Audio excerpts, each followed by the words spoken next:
নমস্কার বন্ধুরা, রুধি food village থেকে আপনাদেরকে সবাইকে জানাচ্ছি স্বাগতম। আজকে আমি আপনাদেরকে করে দেখাবো কাঁকড়ার মালাইকারি। চলুন বন্ধুরা, আমি কাঁকড়াগুলো প্রথমে কেটে নেব।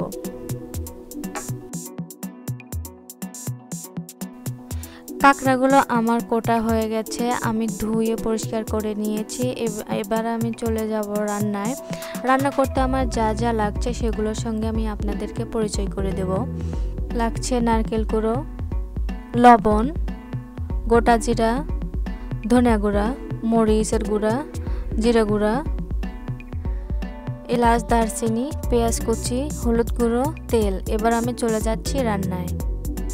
রান্না করার জন্য আমি এখানে একটি প্যান নিয়েছি, তার মধ্যে দিয়ে দিচ্ছি সরিষার তেল, দিয়ে দিচ্ছি তেজপাতা।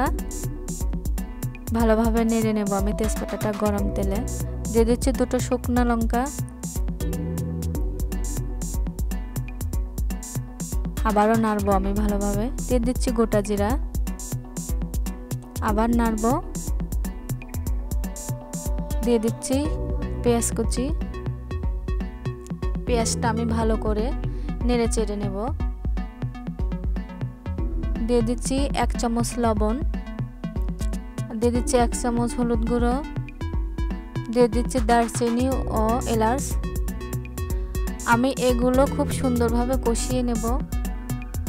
দিয়ে দিচ্ছি 1 চামচ শুকনো লঙ্কার গুঁড়ো। এগুলো আমি আবারও ভালোভাবে নেড়ে নেব। এবার দিয়ে দিচ্ছি জিরে গুঁড়ো। ভালোভাবে আমি নাড়ব সবগুলো। আমি দিয়ে দিচ্ছি এর মধ্যে দুটো কাঁচামরিচ। আমি আবারও সুন্দরভাবে নেড়ে নেব। এ পর্যায়ে আমি দিয়ে দেব নারকেল কুড়ো। নারকেল কুড়োটা আমি সুন্দরভাবে মশলার সঙ্গে নেড়ে নেব। নেড়ে নেওয়ার পর আমি ঢাকনাটা দিয়ে 5 মিনিটের জন্য ঢেকে দেব। মাঝখানে আমি দুবার নেড়ে নেব। 5 মিনিট পর আমি ঢাকনাটা তুলে নেব।